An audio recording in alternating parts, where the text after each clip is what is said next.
You know what's great? Undertale. I reckon Undertale is great. And I'm sure if you're watching this video, you like Undertale too. I could go on for hours about how great this game is, from its amazing story and its heart-wrenching emotional beats, to its fun gameplay and creation of Temmie, but that'll have to be something for later. For now, let's focus on one of the most interesting parts about this game, the boss fights. Not all of them are perfect, as we'll see soon, but I love a lot of them. First off, I'll be rating the levels on 4 factors: gameplay, story, soundtrack, and mechanics. Is it fun? Is the build-up emotional? Is the soundtrack a certified banger? Do the mechanics enhance and fit the boss? If so, then you have a top-tier boss. I'll put a little panel on the right at the start of each section. It has a 1 to 10 ranking of each part, and the average is their final score. I noticed when putting this together, the scores weren't always an accurate representation of my feelings. I usually enjoyed a boss considerably more than the score would make you think, so in case you want to say that the system was poorly thought out and not great, you're only kind of right. I decided to go off the Undertale wiki on which boss fights to choose. I left out So Sorry and Glide though, since they're secret bosses and don't really fit the purposes of this list.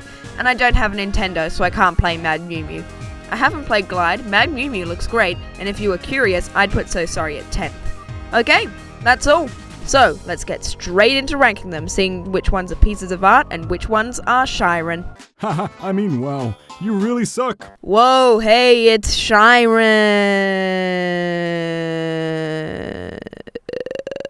I'm actually pretty disappointed that this had to be in the final spot. I wish I could provide a really interesting last spot with interesting facts and figures, maybe an article that makes people go, ooh, that's smart. But alas, this had to be here. Why is Shyren listed in the mini-bosses list? Like, nothing happens in it. She does nothing, you respond with nothing probably, and then you leave. The only reason she is a boss is that she's unavoidable and doesn't reappear, which is just fine. She has a personality. It's not a good one, but it's a personality, I guess. She has a sliver, one tiny crumb of a fun story if you sing back to her a couple of times, but you shouldn't feel a need to since you can just run, or kill her, or escape another way, or just... Okay, fine. She shouldn't be looked at like a mini-boss. Let's look at her like a regular enemy, okay? It's even worse! Her gameplay is so boring, and although there's a reason for it, it still doesn't mean anything. The only way it gets more interesting is by doing a specific set of actions, which turns it from earth-shatteringly boring to plain old boring. What a relief! It's not like I hate this boss, it's just I do not care about her at all. She's a bad boss fight and a not very good enemy, and I forget about her as soon as I leave the battle. Alright, on to the next one. Wow, this is so innovative and interesting. The blue spear, how do I escape it? Oh, you don't move. That's how you do it. I wonder how else it can be used. Oh, you don't learn it any other way. That's fun. Yeah, Doggo isn't very good. I'm okay with having tutorial bosses, but tutorial boss can still be fun, and if you played Napstablook, which you did, you know that's true. Tutorial bosses can get you really excited for the game, and this has some potential. The blue attacks are interesting, and seeing what they do is interesting, but the gameplay just doesn't differ. It makes it annoying since it doesn't actually teach you much. The best it does is show you how it hurts you, but doesn't show how it can be utilized interestingly, which works, but I can't help wanting more. It's a shame too, because this could have been a great boss fight. Doggo's hatred of moving things and his pure terror when something that doesn't exist sparks is rather funny. But he suffers from terrible gameplay and bad story usage, so that's a real shame. However, at least he is an incredibly good boy, right up there on the good boy scale. Also, that's the end of the bosses I actually think are bad. From now on, they're mediocre and up. What will I do without you? I'll miss you every second. There really isn't much to say about the Dog Eye. It has pretty good gameplay, I enjoyed playing it. That bass song right before the battle was strangely good.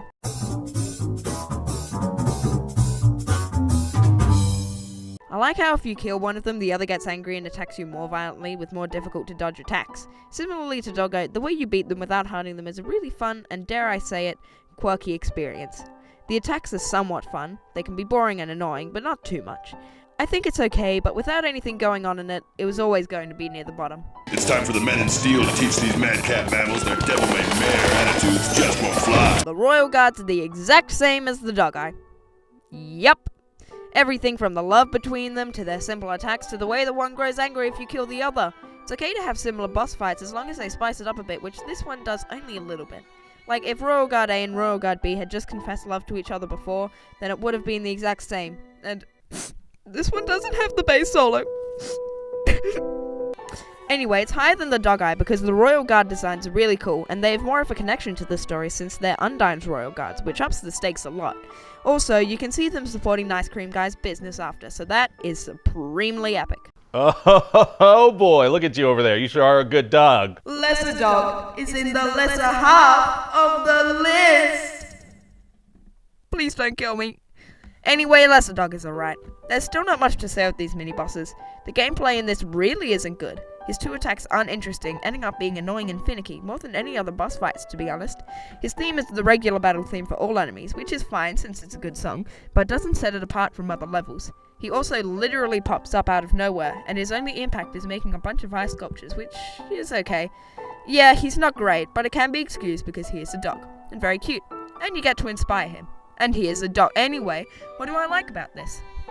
Well, I like the fact that he has become a staple of Undertale. His elongating head that turns him into a llama, then a giraffe, then an eldritch demon, has made him one of the most well-known characters in Undertale, and I think that that's nice. He was never meant to be a good boss, he was supposed to be a silly, goofy sidetrack, and he does that pretty well. But for the purposes of this list, he can't get any higher. The humans are dead. The humans are dead. The humans are dead. They look like they're... Okay, bear with me. Many people will disagree with me on this, and that's fine. I'm fine with that. But Mettaton Neo is really good. I know. How's a boss that literally doesn't fight you better than Lesser Dog or the Royal Guards? Because the story in this boss is super good. When you enter the room and notice that Mettaton's dialogue is different, you don't quite know what to expect, but you still think that it's going to be Mettaton EX since he talks about his final form, so you think that'll be another quick kill. But when he turns and you see Mettaton Neo, the turns get tabled. You can see his arrogant grin and his giant blasters, and you know that when you get a real boss fight like this, it's a hard boss. Undyne taught you that. Speaking of which, the new song that's playing has a leitmotif from Battle Against a True Hero, and speaking of the song, it's really good. Yeah, it's short and doesn't really change, but it doesn't have to since most people will go straight into attacking this guy. It sounds like Death by Glamour, but less dance song and more game show danger, which is a perfect fit for this battle quotation marks. It feels like this guy is going to kill you not for the fame, but for the joy of it. When you go to attack him, you're seeing how long it's going to take and how long you need to survive. Okay, cool. This is another point of no return. There was one where you killed Toriel, one where you killed Undyne again, and now here. This is where you know there's not a single thing that can stop you. But this shows that not even you know how powerful you can be. And this is also where you start to fear yourself, which is a great way to start the climax of the genocide route. It also doesn't make much sense to put a difficult boss here since it would be crowded to have a really difficult boss, and then 5 minutes later another more difficult boss, and then a difficult boss fake out with Asgore. If I could, this would be placed higher since I think it's kind of perfect, but it technically can't go any higher since it is literally not a boss fight. It's a story beat. Even though I really heckin' wanna put it higher. Over there, look at you go, being good and everything. Yep, we found our way to Greater Dog. This one is just fun. I don't think it's interesting, but like many of the other early ones, they weren't supposed to be. But this one takes it a step further. It has a really interesting way of defeating it, and it's very memorable. The moment where you see the little dog and see it in its giant armor before going into the battle is just very funny. You go from expecting nothing to seeing something cute to realizing it's a boss before listening to the music and realizing you love this game. It's just a cute fight. It also finally explains why the Lesser Dog was called the Lesser Dog. We did it, boys! It hasn't got very good gameplay, and while the song is hilarious, it isn't a particularly nice sounding song. It's also another that has little to no story, so that's also bringing it down. But we've certainly now entered the era of, okay, I'm starting to like these boss fights, and I am all for it. Lol you suck. L plus ratio plus your man noob your mum. Let's be real, Mettaton is just beta Spamton. They're both vain robots that live right near the center of the world, and they both want live broadcasting to the world. The only difference is that Spamton has deals so low everyone he knows is dead. Nonetheless, Mettaton is definitely a formidable foe. For the purposes of this list, I'm counting the Mettaton fight directly before Mettaton EX. If we were counting every other encounter, like the cooking show, the news program, and the musical, this spot would be way high since those encounters were absolutely hilarious. I think that this fight was always going to be overshadowed by Mettaton EX, but on its own, it's pretty good. The gameplay is very short, which ultimately brought it down, but it's really enjoyable and I can see why it was brought into Mettaton EX. The usage of the yellow soul is good, and it's a good tutorial level, and unlike some other boss fights I know, it explained the soul well, and look, I've never liked Metal Crusher. The sound effects it uses are always really jarring and annoying, that took away from a lot of the good melody. It also felt way too upbeat and goofy for a final battle. However, like every other good Undertale boss, the build-up is great! You've been able to escape Mettaton easily for the last few encounters, and the reveal that Alphys was staging it all is definitely believable, but it feels like a punch in the gut. But it also isn't so distracting that it takes away from the boss. It also makes it so you're really anticipating what Mettaton can do to you. The past bosses haven't been all too intimidating. Toriel was never going to hurt you, Papyrus uses non-lethal means, and once you learn that you can literally run away from Undyne, she gets a lot less intimidating. It's a great setup that got me excited for the battle ahead, which managed to double down on that after that convenient switch on his back. Oh, yes. I need to be alone. Okay. Even though Napstablook doesn't have good gameplay, I still love them. They're just such a mood of a character, and while it's not all too fun, it's definitely worthwhile. The I'm just not feeling it right now attack in particular really shows why this is one of my favourite games. This is also technically the first boss fight if you consider mini-bosses as boss fights, so it wasn't supposed to be difficult. I'm finding even more with this list that some of the characters and interactions I really like are getting lower because they're not that interesting as a boss fight, and I'm okay with that. This is a boss fight ranking after all. But yeah, this is a very fun interaction, and Napstablook is a very memorable character, which is good for your first interaction. Also, if you threaten them on your first playthrough, I will find where you live and make you feel threatened. I am your mother. You will obey me and die. Okay, we've now got to our first main boss. Even if the scores say it's a 6, that's a 6 on the boss fight scale, not the enjoyment scale. Toriel is definitely a good example of this. Because yeah, there's not a lot of boss fight. It's uncharacteristically difficult at the start, and then when you get close to dying, she immediately stops and you can't die. Sometimes she'll kill you, but that's a very little chance. It adds to the story, but not the gameplay too. So yeah, it fails as a boss. But that's always been the problem with number systems, and what I was talking about in the intro and in the Napstablook section. It can all be brought down so easily by one part. So let's talk about the other parts. I think that the soundtrack really suits the situation well emotionally and still fits the battle. It's a fantastic melody, but I just don't love it. I think it's the 8-bit instruments used, which I've never really loved, but that's okay. I also think this fight does a really good job of implementing what you've learned so far and making it difficult enough to make you ready. But of course the story is the best bit. It really works because it's sad when you first play it and heartbreaking when you learn more about her story. It's so tense because you really don't want to fight her. Also, jeez, that genocide route is terrifying. Seeing her smile almost wider than we've ever seen before directly after we kill her is just... Looking at the genocide versions won't affect the score too much, but I will be talking about them. Just as a pacifist, it's still really sad. It perfectly balances having the feel of a classic fight, while still being a Toby Fox moment. Scoring-wise, you'll see that the Amalgamates are almost the exact same as Toriel. Great mechanics, good music, and fantastic story. The only difference is the gameplay, which is a bit better, and the fact that we've entered the phase of, holy crap, this is good. With some of the Amalgamates, the gameplay is quite bad, but in others it's great, so it evens out. But yeah, copy-paste what I said for Toriel, and you basically have this. I thought the gameplay in Reaper Bird and Undyne was simple, but pretty jerky, and I didn't love it, although Reaper Bird looks creepy as heck, and the way Undyne is the same method to beat the greater dog, but the descriptions are different. Yeah, reading the way the dog acts and how it acts a little bit like an abused dog, and how anxious Frisk acts in those moments, it's really good. And okay, Snowdrake's mother has no gameplay, but that helps build the tension. The others have directly attacked you, seeing you as a threat, but Snowdrake's mother just acts tired, like she couldn't hurt you and she doesn't want to. She's just holding on to the little bits that make her herself and is trying to beg you just to let her go. It's spine-chilling. I have no problem with the little gameplay in boss fights if it helps heighten the tension or build the story. That goes the same way for any type of gameplay, to be honest. Stupidly difficult fights work when the boss is letting it all out, the same way easy boss fights are okay when it's early in the game. Anyway, the fight I really like is Lemon Bread. The way you have to connect to all of the creatures is a good way of showing the Amalgamates, and figuring out which character is which with the design, gameplay, and dialogue is interesting and difficult. I also think the gameplay is great too. It's fast-paced when you have to dodge the teeth, and those spiky boys are probably my favourite Amalgamate attack. And the one where you dodge the eye orbs is also pretty fun. And also, jeez, the first time you try to use that star and it just smiles at you and launches you into battle like, oh my goodness gracious, that's a top-tier Pacifist route moment. It's a great continuation of the other battles because it demands attention. I haven't even gotten to the story yet, and yeah, it's really great. The whole backstory is really long, and the best way to experience it is in-game, so I won't say too much. But it's really terrifying, and turns Alpha's from a dorky character that I didn't really care much about to one of the most laid and underappreciated characters in the entire game. It's also just so terrifying and horrific, and I think more people should talk about it because it's one of the most underutilized part of the Undertale experience. The thing is, I like the Amalgamates story a lot more as story moments. However, Undyne is the first really good boss on the list. Her fight starts off easy, then gets harder at a reasonable pace.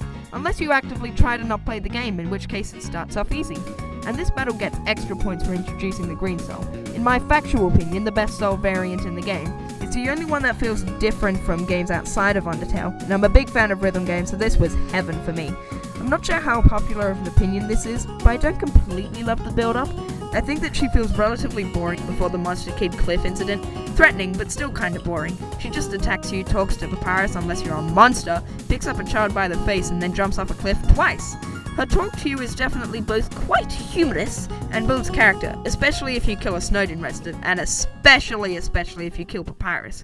It's both heartbreaking and terrifying when you watch her just look at you as you realize not only is she going to kill you, but you actually kinda deserve it. And it's even better considering a lot of people who killed Papyrus probably couldn't think of another way to end the fight and thought killing him was the only way. It hurts like a semi-truck to the face, I know from experience. Anyway, story aside, this fight is just a lot of fun. Even the fact that you beat her by running, which is not only a little bit impossible to figure out, but also makes her look way less intimidating. But nonetheless, it is funny and kinda works considering we do have a threatening fight coming up after. The gameplay is just a lot of fun, as said before, and I'm pretty excited to play it because it's the first one to get really difficult as it goes, and that fits Undyne. She's angry at you and a great fighter, so the difficulty is warranted. And the fact that this fight isn't in the genocide route means that if you kill her, you probably didn't know what else to do. Probably. Maybe you really just want to kill a war hero with a stick. But killing her in this route is one of the most distressing deaths in the game. Or in any game for that matter. The fact that she dies but comes back so you're thinking it's a double health bar situation, and then she gradually gets weaker and then eventually dying trying to kill you, and then coming back again and literally melting, denying her death. Come on, Toby! If Goat Mum no longer believing you and Skelly still believing in you weren't enough, well now we get this? Yeah, I talked myself into liking this fight even more. It's really something. Also, how terrified were you when the first yellow arrow came out? Yeah, that probably increased the heart attack rate. The itsy bitsy spider went angry and insane. You know how I said the green soul is my favorite soul variant? Well, the purple soul is my second favorite. It's a bit constricting, yeah, and underused, but it's a banger nonetheless. And one of the reasons it's my favorite is how well it was used in Muffet's battle. Figuring out how to dodge each of her battles is just a blast. You start with the spiders, easy enough, then the croissants, which are difficult but fun and satisfying, and the donuts, which you just have to figure out, and the pet, which is probably the most anxiety-inducing moment in a video game. I absolutely love coming back to this boss since it's just great. What else do you want me to say? It's a blast from start to finish. This probably could have passed for a standard boss and not a mini-boss if Muffet didn't just appear and disappear. I kinda wish that didn't happen. Like, yeah, Mettaton is too perfect to replace, but a little bit more Muffet in our diet could help, especially considering the story is kinda the only thing stopping it from maybe being in the top 5. But without that, it's still great. I love how the fight ends as soon as you eat one of her pastries if you still have one from Toriel, and how she doesn't even fight you if you're a rich person. And I don't know if I like how when you kill her, a spider drops a little flower in her place. Like, Toby, stop please, I'm going to die from sadness. If she died, I'll die from sadness. So yeah, that aside, this is probably one of the most fun fights in the game, and for a battle that comes out of nowhere and doesn't really return, it works. It's been a while since a real boss fight at this point in the game. There are the Mettaton encounters, but not a real battle, and this fight is a great way of just kind of being there and always being something to look forward to on a playthrough. Where are you right now? I'm at soup! What do you mean you're at soup? I mean I'm at soup! Ever since playing through this game, has become part of my everyday vocabulary. I feel quite bad for you if you haven't put it in yours yet. It's good in every circumstance. Hey, here's a funny joke. Who ate my sandwich? Hey, I've been feeling down lately. I was wondering if you could spend some time with me. I love the Papyrus battle. It's just so great. Papyrus is so fun to go against. His attacks are fun while still being a fairly difficult level this early in the game. The fake outs are so hilarious, and even in battle his ego yet lovable nature still shines through. Hold on, let's get back to the fake outs. First off, the special attack, getting built up and then just getting eaten by a totally uninteresting and unimportant dog is great. And then his pretty cool normal attack is one of the best attacks in the game, and his blue attack. Oh gee willikers, his blue attack. All the build-up stands telling you to be prepared, and you think you have it, you pass every bind, and then you fall and the tiny spike hurts you, even when you know it's there. It should feel annoying, right? It should feel unfair, right? Well, it isn't, because Papyrus is the best thing that ever graced this earth. Also, it feels like an introduction to the real fight, helped by the introduction of Bone Thrustle rather than just yeah. It also sets up Papyrus as an actually formidable foe. Before he just made terrible puzzles and tried to be a member of the Royal Guard, which didn't even work.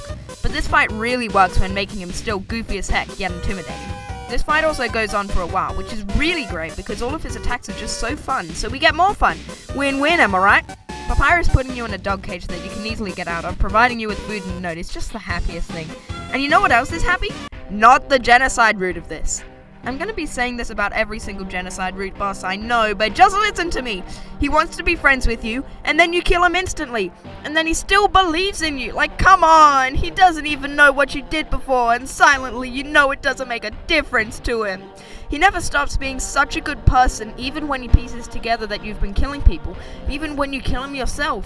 It's almost as bad as Toriel no longer believing you, but this still tops it. This is definitely the most talked about genocide version, and for good reason. It hurts. It makes you sad. It makes you feel like going to your nearest supermarket, jumping in the fridges, and figuring out life. The genocide route works perfectly for this reason alone. I've heard people complain that it's not fun and there should be a reward or something, but that's the point. It's supposed to be not fun. It's supposed to not have a reward, and that's because you're supposed to feel like a jerk. And Papyrus is very good at that. He also kind of makes fun of you if you die too much, which is lovely and very Papyrusy. I have the power of God and anime on my side! Wait, Okay, we've now gotten to the point where these bosses are really, really, really good. Before they were great and enjoyable, but now they're either really interesting story or gameplay wise, and usually have at least a bit of emotional baggage tied to them. Which applies to Omega Flowey, a fantastic final boss, the first of 3 in this list. So let's get the problems out of the way. I don't love your best nightmare. I think it's really good at setting the scene, but not great on its own, which is okay, but not fantastic. I also think the checkpoints make it a bit easier than it should be.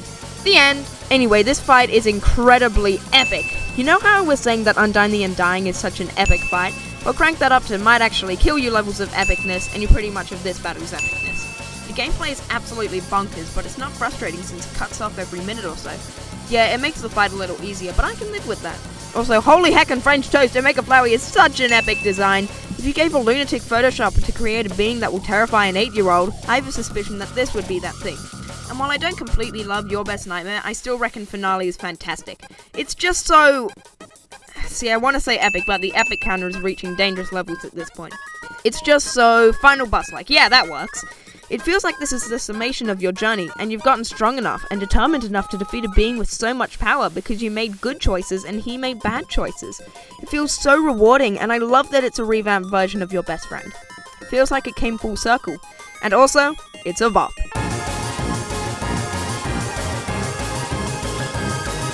Also, dilly darn, the setup is so cool. It still hurts me watching Flowey kill Asgore, and when he collects those souls, it is terrifying. And him crashing the game is such a good way of showing his power.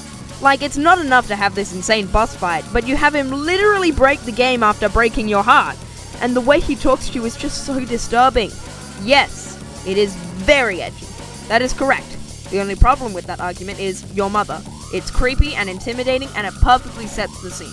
It's also a fake out, which, again, is amazing. The entire underworld is talking about how you have to come up to Asgore, how he's the big bad, and how you have an entire difficult fight with him, and then you help him, probably. So you finally get that happy ending, and BAM! Flower commits homicide on Goat.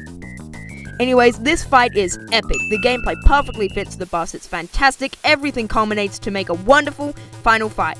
I love it so much. It's just epic. I thought you were dead. My death was greatly exaggerated. Seems like Undyne, but 50% off would be less threatening than regular Undyne. However, 'tis but a flesh wound.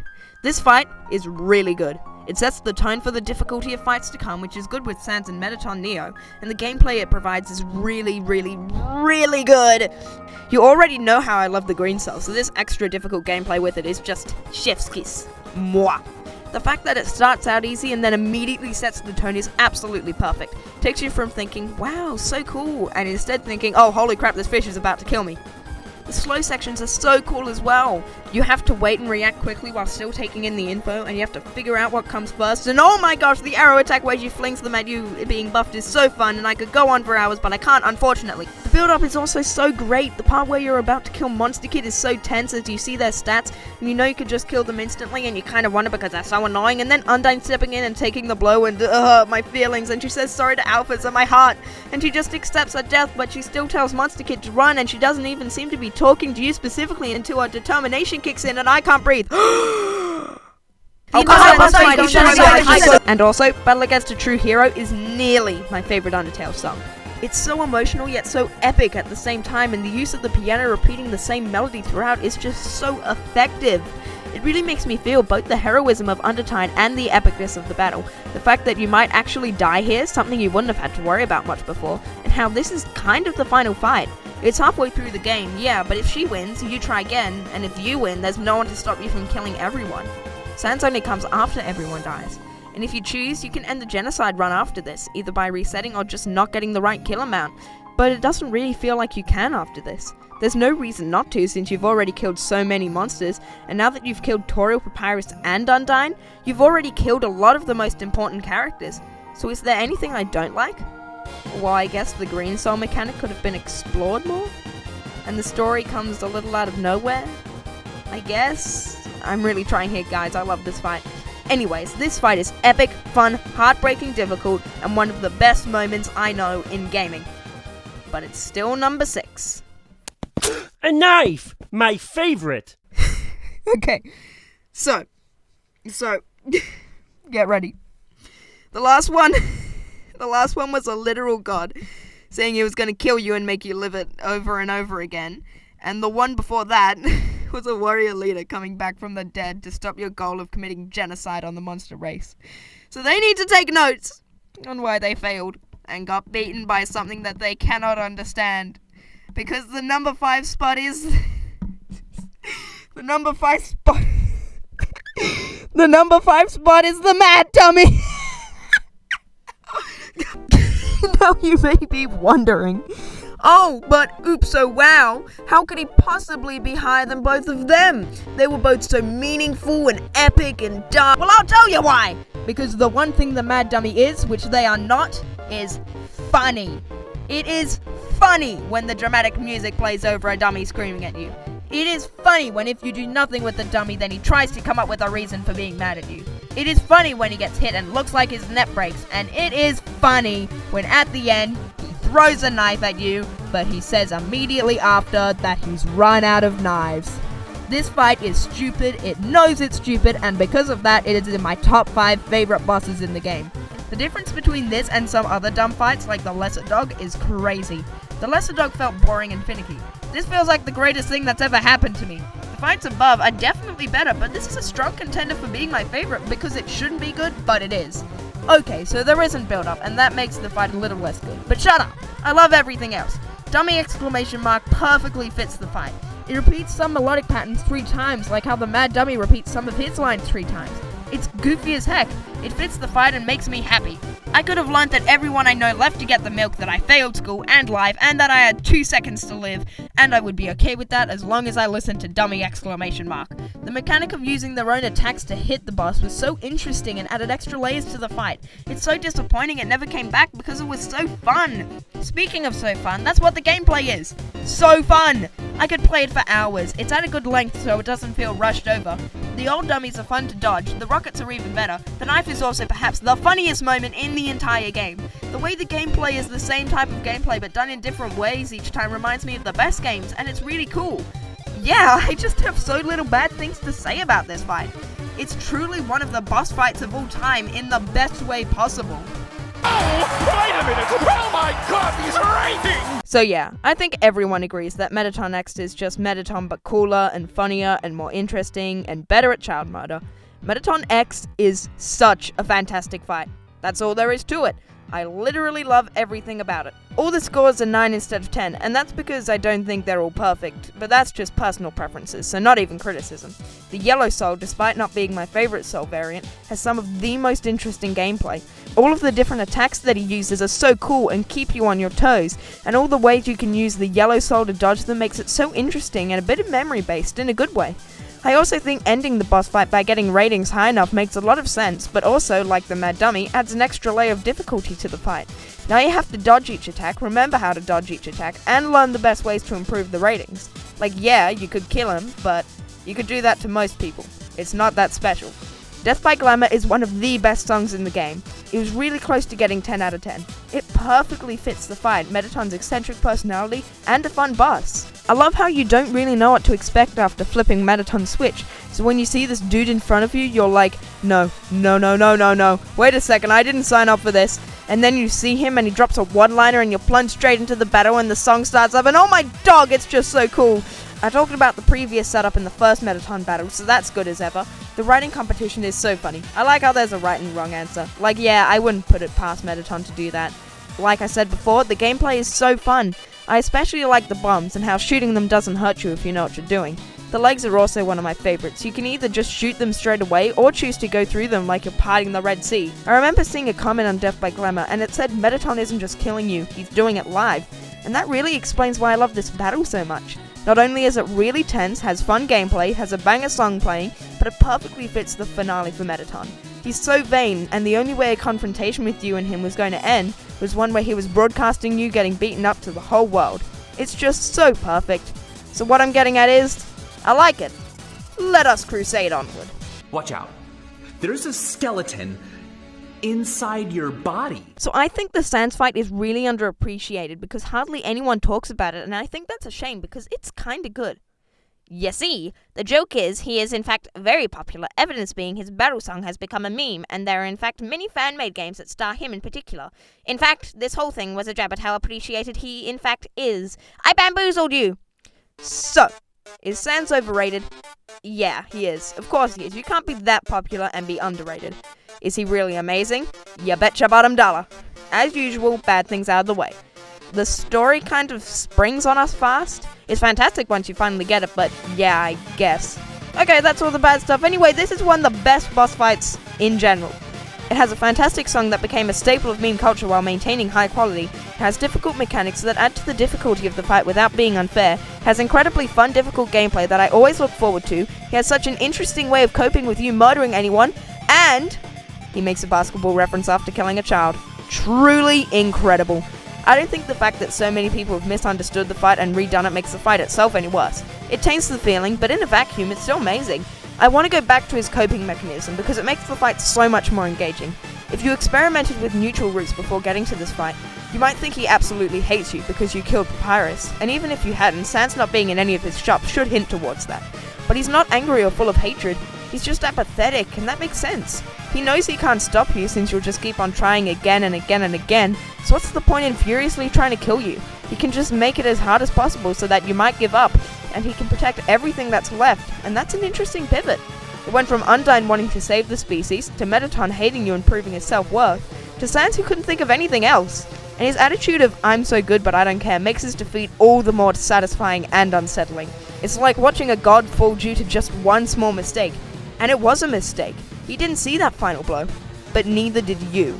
And this is the final straw. Where you're no longer Frisk, and now Kara. You couldn't leave the genocide route as soon as you killed the last Hotlands monster. But now you can't leave your own hell. Yeah, that's deep. Jokes aside, his death is terrifying and keeps me up at night. Also, the bones in the menu are so cool, it feels like the next step in difficulty, and this is the real introduction into the Sans battle. It doesn't give you any time to rest, which is exactly what Sans wants, so that's great. The Ghastly Blasters are such a good touch and work so well as a staple of the Sans battle. His attack where it's a bunch of short episodes as well is so enjoyable and interesting. And also that Gaster Blast as well at the end, beautiful. Without the T, beautiful. One of the most stressful things you can do to someone, which is good for the end of the most stressful boss in the entire game. Pretty much all of his attacks are so great and fit this theme so well. I literally haven't even talked about the song yet, which is amazing. Overrated? Absolutely, yes, but it's so good! It's so final boss and epic, and oh no, the epic counter! It works so well and is a perfect backdrop to the fight, and has a whole lot of meme potential. Amazing. Bottom line is, you need to play this. There are so many quotes that still work so well and are a staple of the game. Every part of it works and everything culminates into one of the most unique, memorable final bosses in all of video games.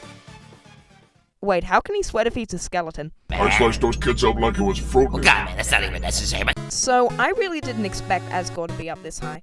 I always thought he was a good fight, but overshadowed by Omega Flowey and Sans Akara and Asriel. Man, being the penultimate fight in Undertale is difficult. But once I was making a tier list of Undertale songs just for fun, I realized how absolutely compelling this guy's story is. He was a king and had a child. Then another child literally fell out of the sky and he decided to adopt that one too. Then he was living with those kids and his wife, and then one died, so we already have a truckload of emotional baggage.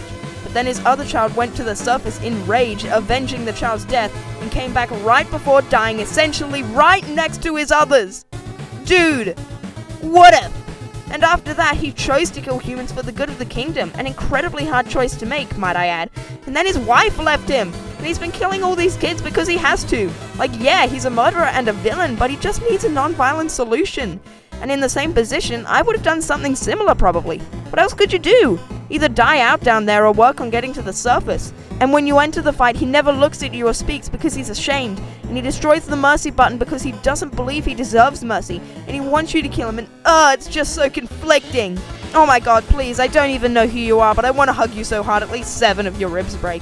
A final thing I read in the comments of Asgore, his theme, which is where I find most of the interesting facts about him, is that he unintentionally holds himself back. When you reach 1 HP, he immediately ends his attack so you have time to regenerate all the way until you don't have anything left. Bro, you need therapy. There are so many other little hints towards what's really going on with him, but I can't get into all of them here. I see most of them in the comments of Asgore, so be sure to check that out. Okay, there are other parts of this fight too, like the gameplay. It's supremely good. It's a great mixture of gameplay from previous levels, and it stands at a difficulty which is not overly difficult, but still a big challenge for people going up against him for the first time. I love the callbacks to Toriel's attacks. They make it feel full circle, like you've ended where you started, which is a great way to have a final, 5 quotation marks. The gameplay is also just a blast to play. I love memorizing his eye attacks, the multitasking during his fireball attacks, and praying for my life during that one real bullet hell one. It's just so fun, and I enjoy returning to it because the gameplay varies but the difficulty stays consistent. Asgore is also a great song. It's so perfect given the emotional state Asgore is in. It feels regal and epic but still so sad, like someone is watching something so beautiful and trying to hold back tears. Kinda like me listening to it. It's so thematically genius and works really well as something to fill the silence during the battle. So why isn't it 10 stars? Because the chiptune instruments are so annoying! Yeah, that's why this battle isn't completely perfect. The chiptune is really irritating, and while it's not too bad in battle, I don't feel like listening to it outside of it because of how headache-inducing it is. Like, please, you are so freaking close! It's still good, though. There's not much to talk about with the mechanics, but that doesn't mean they're not great. The Mercy Smash is great, the callbacks are great as said before, and the Butterscotch Pie callback is supremely great. It's all great! This entire fight isn't great, it's the embodiment of greatness. Greatness is the best way to describe this. Both of the opponents are great in their own way. Their journeys were great, Asgore's burden is great, everything is just great. Greater than great, in fact. Perfect. However, there's one more that's just a little perfecter.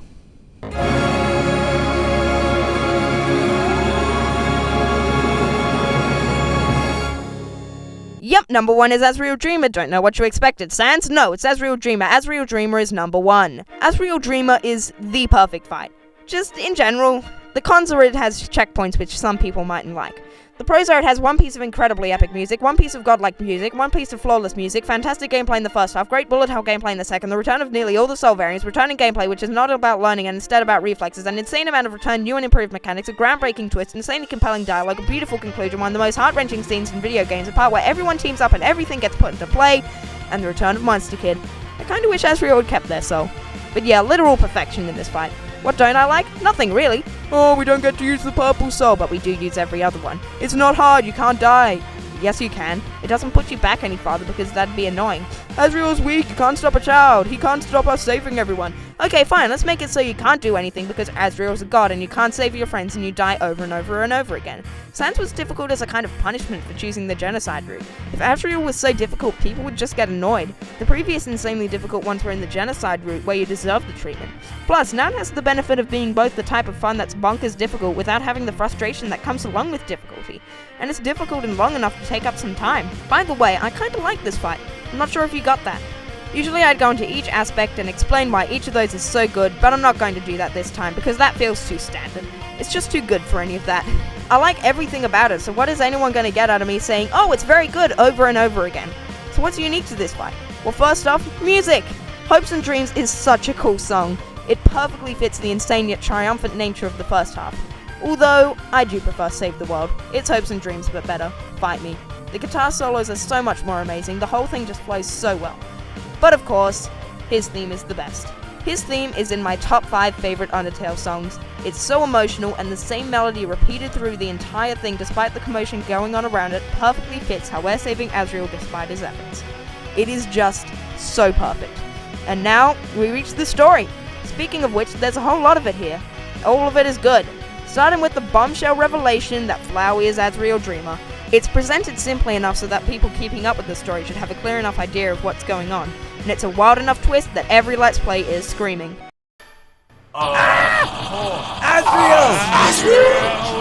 Dreemurr! Are you gonna fight me, Asriel Dreemurr? What? Anyways, the boss fight is kinda boring. It's basically Toriel's fight, and Asriel doesn't change attacks at all, and it feels anticlimactic, and just kidding, you're in a rainbow and also heaven and hell at the same time. Asriel really does include some of the best gameplay in the entire game here, like the Star Blazer and Shocker Breaker. They're both just so fun to play and fit the godlike character of Asriel Dreemurr.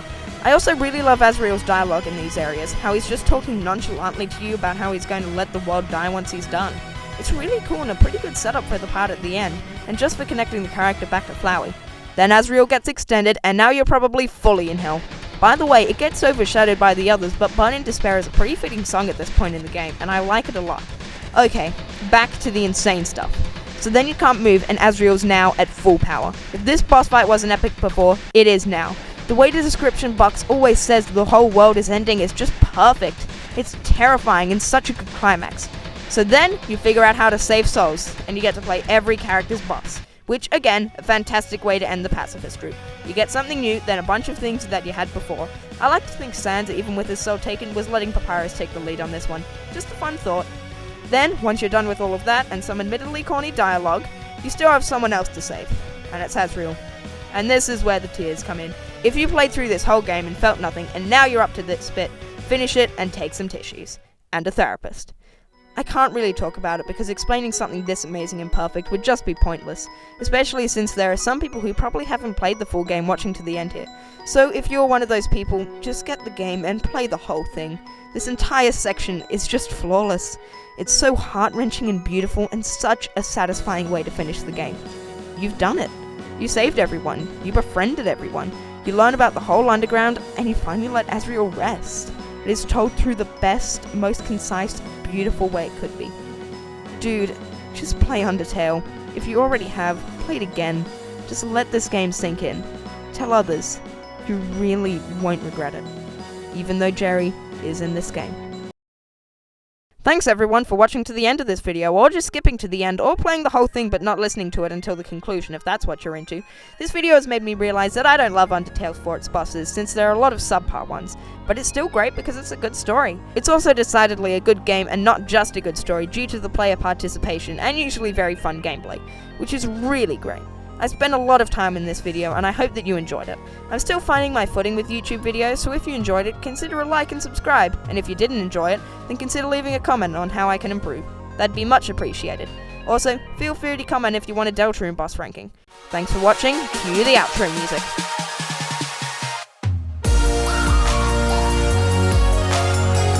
It's the only one that feels different from games outside of Undertale, and it's the only one that feels... oh my god! Speaking of which, the new song that's playing has a leitmotif from Battle Against a New Hero. Lay it? What? Leitmotif. Okay. I love the Papyrus battle. I'm gonna redo that. He has such an interesting way of coping with you with my god. I'm so sorry, me.